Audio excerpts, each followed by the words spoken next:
Aujourd'hui, je découvre pour vous les Backstreet Boys au Centre Bell de Montréal. Suivez-moi!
Je reviens tout juste du Centre Bell de Montréal pour aller voir les Backstreet Boys, groupe préféré de quand j'étais enfant.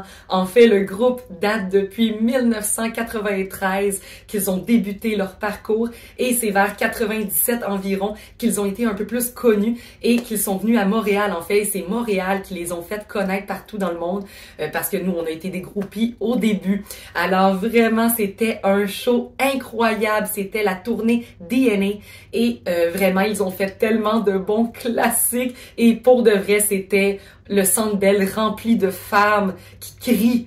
C'était l'hystérie totale. Surtout qu'on avait acheté nos billets en 2019 pour en 2020 et il y a eu une pandémie, alors ça faisait 3 ans qu'on attendait ce spectacle-là avec impatience et ils nous en ont donné pour notre argent. Pour de vrai, les Backstreet Boys sont juste incroyables.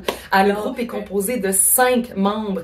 Nous avons Nick Carter, Brian, AJ, Awidi et Kevin. Alors vraiment, c'est des gars qui vont mettre le Centre Bell en feu et vraiment, c'est un spectacle que si vous avez trippé sur les Backstreet Boys, au moins que vous connaissez quelques chansons, c'est vraiment hot d'aller à leur spectacle parce que pour de vrai, ils refont beaucoup de classiques. Malgré le fait que c'est leur tour DNA, ils ont quand même inclus énormément de leurs classiques. Alors, quelques petites chansons qu'ils ont pu performer devant nous. Shape of My Heart, The Call, Get Down, Everybody, I Want It That Way, Show Me the Meaning of Being Lonely, Shape of My Heart, Never Break Your Heart, Donc vraiment, c'était vraiment incroyable comme spectacle. Je vous le suggère fortement s'ils reviennent à Montréal, à Québec ou peu importe dans le monde. Vous voulez aller voir les Backstreet Boys? Wow! En plus de ça, à la fin du spectacle, et vraiment Montréal, ils mettent les jerseys du hockey des Canadiens de Montréal. Alors c'est vraiment, vraiment cool. Ils mettent une petite attention particulière à leur spectacle, vraiment pour représenter Montréal. Ensuite de ça, les Backstreet Boys vont sortir un CD de Noël. C'est vraiment incroyable, on est vraiment contents. Alors c'est sûr que maintenant mes Noëls vont être encadrés de Michael Bublé et de Backstreet Boys. Et au Centre Bell, en fait, on peut vraiment aller voir plusieurs spectacles. Il y a une énorme variété d'artistes qui se présentent au Centre Bell pour performer et vraiment c'est une très belle atmosphère d'aller au Centre Bell, mais aussi pour aller voir des parties de hockey. Alors vraiment, si on se trouve plus en hiver, évidemment le hockey est souvent présent au Centre Bell avec nos fameux Canadiens de Montréal. Alors, vraiment, le Centre Bell est vraiment une belle place pour sortir entre amis et avoir une très, très belle soirée. De plus, lors de chaque événement, le Centre Bell fait un drink à l'honneur du groupe ou des artistes qui s'y trouvent. Et cette fois-ci, c'était Shape of My Heart et il coûtait 14,35 et nous avons dû rajouter du jus dedans. C'était pas très, très délicieux, je dois l'avouer. Fait que si vous y allez, peut-être prendre une bière, ça va être meilleur. Disons qu'il disait que c'était un drink avec plusieurs bonbons dedans, des bonbons en forme de cœur. Nous en avions un chacun. Alors, c'est un peu décevant comme drink, mais sinon, à chaque événement, il y a un drink pour les groupes et en général, ils sont très bons. Cette fois-ci, on a été un petit peu déçus. Alors, c'est pas mal tout pour ma capsule cette semaine. On se retrouve la semaine prochaine pour une prochaine capsule. Bye bye!